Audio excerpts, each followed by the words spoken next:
Hello, in this video I want to show you how to install Firefox browser on Honor Magic 4 Pro. So in order to do this, first let's open Google Play Store. From here, try finding Firefox in the search pool.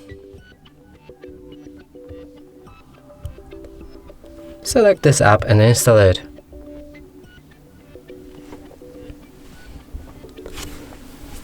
After installation process is complete, you should be able to open it. From here you can start customizing it, pick a theme, toolbar placement, change always on privacy settings, synchronize Firefox between other devices by signing up.